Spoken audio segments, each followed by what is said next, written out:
मिला टाइम्स में खुश आमदीद। मैं हूं आपके साथ शम्स तबरेज़ कासमी। सैलाब और फ्लड आपने बहुत देखा होगा, उसकी खबरें आपने सुनी है, लेकिन नेपाल में जिस तरह का फ्लड आया है, सैलाब आया है, आंखों ने कभी ऐसा नज़ारा नहीं देखा। नेपाल में जो आया है ये फ्लड है, सैलाब है, सुनामी है, जलजला है, कुदरती आफत है या क्या है, फैसला करना मुश्किल है। ऊंची ऊंची इमारतें पानी में बह गई है, पुल टूट गए हैं, ताश के पत्तों की तरह बड़े बड़े ओवर ब्रिज बह गए हैं। इसी तरह ऊंची ऊंची इमारतें पानी में, मलबा में तब्दील हो गई है और मरने वालों की जो तादाद है लगातार बढ़ते जा रही है।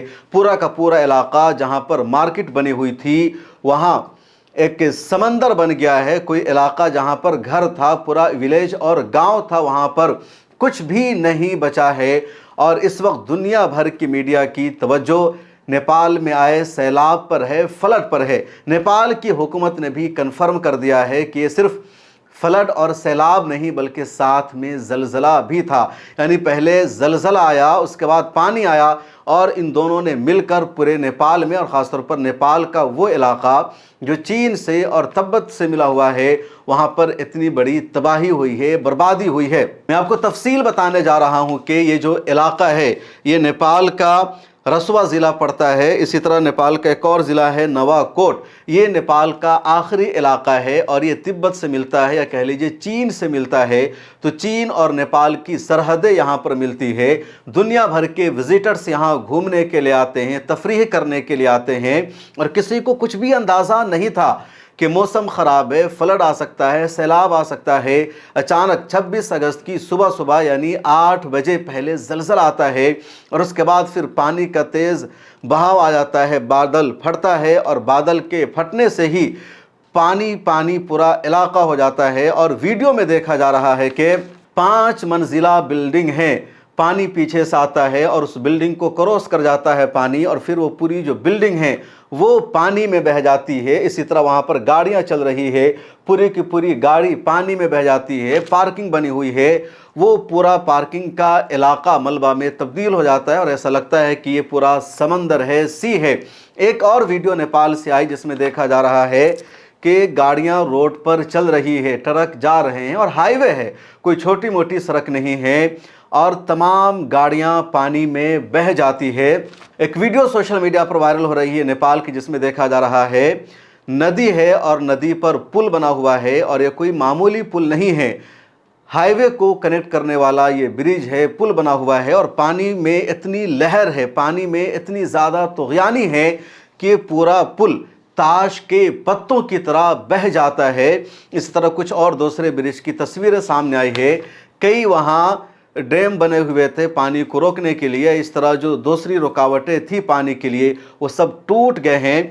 और रसुआ का ज़िला, नवाकोट का ज़िला और जो दूसरा इलाका है वो पूरा सैलाब से बुरी तरह मुतासिर हो गया है। अब तक की रिपोर्ट के मुताबिक और बीबीसी ने इस खबर को शाये किया है कि नेपाल के प्रधानमंत्री ने जानकारी दी है कि अब तक 95 लोगों की फ्लड की वजह से मौत हो चुकी है और 579 विजिटर्स गायब हैं। नेपाल का ये वो इलाका है जहां विजिटर्स आते हैं, दुनिया भर के लोग घूमने आते हैं और इंडिया के लोग कम वहां घूमने जाते हैं। चीनी शहरी ज़्यादा विज़िट करने आते हैं, अमेरिकन वहाँ घूमने आते हैं, अंग्रेज़ वहाँ घूमने आते हैं और ये सब वहाँ से गायब हैं। 579 यानी 579 लोग जो गायब बताए जा रहे हैं, जो विज़िटर्स थे वहाँ, उनमें 113 नेपाली शहरी हैं, 56 अमरीकी शहरी हैं, 33 ब्रिटिश शहरी है और दूसरे मुल्कों के भी शहरी हैं। और ये मामला एक दो देशों के शहरियों का नहीं है बल्कि दुनिया के 28 देशों के शहरी मुतासिर हुए हैं। यानी 28 देशों के विजिटर्स और सयाह वहाँ पर आए हुए थे और वो सब गायब हैं, उनका कुछ भी पता नहीं चल पा रहा है। जिन देशों के शहरी ज़्यादा है उनकी तादाद को वहाँ की हुकूमत ने, वहाँ की मिनिस्ट्री ने बता दिया है, लेकिन जिन देशों के कम शहरी गायब हैं उनके बारे में जानकारी नहीं दी गई है। इंडिया के भी कई सारे शहरी लापता हैं, कुछ भी पता नहीं चल पा रहा है और कहा जा रहा है कि ये इब्तदाई रिपोर्ट है, यानी पहले दिन की रिपोर्ट में पता है चला कि तकरीबन 100 की हलाकत हो गई है, तकरीबन 600 अफराद लापता हैं और लापता अफराद भी तकरीबन मर चुके हैं, उनकी हलाकत हो चुकी है ऐसा कहा जा रहा है।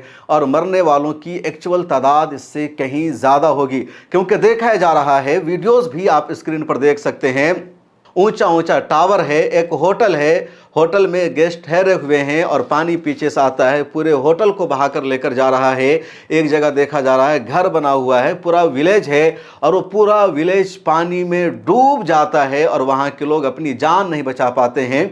नेपाल की हुकूमत ने अभी भी एडवाइजरी जारी की है कि भूटे कोशी नदी और एक और नदी है, इन दोनों नदी के किनारे जितने लोग आबाद हैं, जितने लोग रह रहे हैं, ये सभी ख़तरे की जद में हैं और उन पूरे इलाकों को खाली कराया जा रहा है, लोगों को वहाँ से निकलने के लिए कहा जा रहा है। नेपाल की सरकार हेलीकॉप्टर के ज़रिए रेस्क्यू भी कर रही है, लोग अपने घरों की छत पर चले गए हैं और वहाँ से उनको निकाला जा रहा है, लेकिन ज़्यादातर मकान ऐसे हैं जो पानी में ही मुकम्मल तौर पर बह गए हैं, ख़त्म हो गए हैं। अब सवाल यह है कि फ्लड कैसे आया, क्या नेपाल की हुकूमत को अंदाज़ा नहीं था? अब नेपाल की सरकार ये कह रही है कि तिब्बत का ये जो इलाका है, यहाँ अक्सर बादल फटते रहते हैं और टूरिस्ट भी इस इलाका में काफ़ी आते रहते हैं। अब अचानक बादल फटता है तिब्बत में, चीन में, और वहाँ से पानी आ गया। उससे पहले ज़लज़ला आया, तो ज़लज़ला ने पहले इमारतों को, बिल्डिंग को नुकसान पहुंचाया, दो हिस्सों में तकसीम कर दिया और फिर पानी के बहाव ने इन सब को तबाह कर दिया। हालांकि ज़लज़ला की रिपोर्ट अभी तक कंफर्म नहीं मानी जा रही, क्योंकि जब ज़लज़ला आता है तो उसकी तबाही अलग होती है, बर्बादी अलग होती है, क्योंकि जिन इलाकों में फ्लड आया है, जिन इलाकों में पानी की लहरें मौजूद है, उन्हीं इलाकों में मकानात ज़मी दोज़ हो गए हैं, ओवर ब्रिज टूट गए हैं, होटल ख़त्म हो गए हैं, गांव का गांव तबाह हो गया है, गाड़ियां बह गई है।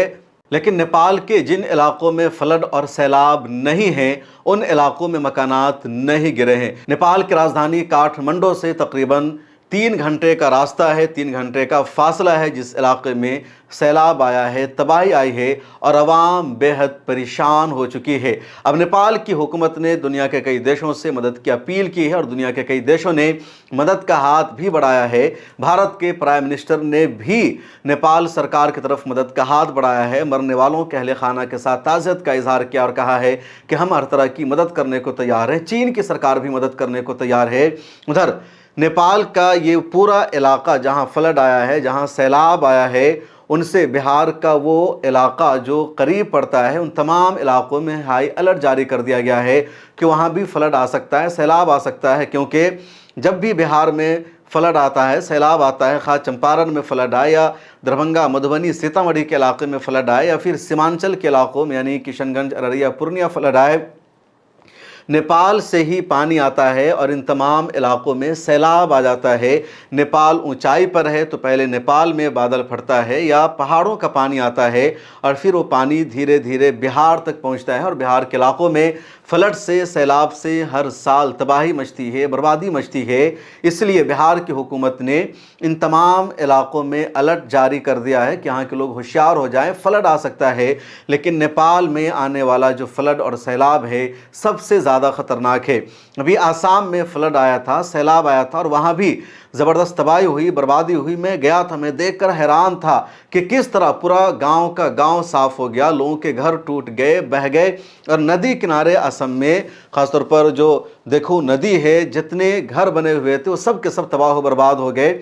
उम्मत सेवा ट्रस्ट की टीम भी गई थी, उसने वहाँ लोगों का घर बनाने का ऐलान किया है। मौलाना बदरुद्दीन अजमल लगातार मदद कर रहे हैं और मौलाना बदरुद्दीन अजमल ने तो 100 करोड़ से ज़्यादा की मदद की है और मैंने देखा है कि किस तरह मदद कर रहे हैं, सरकार ने मदद नहीं की। तो अब तक मेरा अंदाज़ा यह था कि असम के शिवसागर में, जोरहाट ज़िला में जो फ्लड आया है, जो सैलाब आया है, वो सबसे ज़्यादा ख़तरनाक है, सबसे ज़्यादा तबाहकुन है। और वहाँ भी कई घर बह गए, स्कूल बह गए, घरों की छत पानी में डूब गई, लोग अपने घरों की छत पर भी पानी से महफूज नहीं थे और किसी तरह नाव से, बोट से, कश्ती से वो दूसरी जगहों पर जा रहे थे। एक लड़की वहाँ मुझे मिली, उसने बताया कि सरकार ने रेस्क्यू करने के लिए जिन लोगों को भेजा था वो लोगों के घरों को लूट रहे थे, गैस लेकर के जा रहे थे। फिर बाद में लोगों ने पैसा खर्च करके अपनी जान को ख़तरे में डालकर अपने आप को बचाया। बहरहाल वहाँ भी 100 से ज़्यादा की हलाकत हुई। لیکن نیپال کا جو فلڈ آیا ہے، جو سیلاب آیا ہے، اس سے کہیں زیادہ خطرناک ہے۔ یہاں تو پختہ مکانات ہی پانی میں بہہ گئے، جو برج ہے وہ تاش کے پتوں کی طرح بہہ گیا، اور ایک دو نہیں 10-12 برج ٹوٹ گیا ہے، اور نیپال کا یہ ڈیولپ علاقہ مانا جاتا ہے، وہاں اس طرح کی تباہی ہوئی ہے۔ آسام کے بارے میں نے آپ کو بتایا کہ آسام میں گیا تھا، وہاں کا میں نے جائزہ لیا، اور امہ سیوا ٹرسٹ کی ٹیم نے وہاں لوگوں کی مدد بھی کی۔ آج بھی امہ سیوا ٹرسٹ کی ٹیم اسم کے سیلاب زدہ لوگوں کو مدد پہنچا رہی ہے، اور 25 لوگوں کو گھر بنا کر دینے کا وعدہ کیا ہے امہ سیوا ٹرسٹ کی ٹیم نے۔ آپ بھی امہ سیوا ٹرسٹ کے ذریعے وہاں کے لوگوں کی مدد کر سکتے ہیں، ان کے گھر کو آپ بنوا سکتے ہیں۔ آپ اس ویڈیو کو دیکھ رہے ہیں۔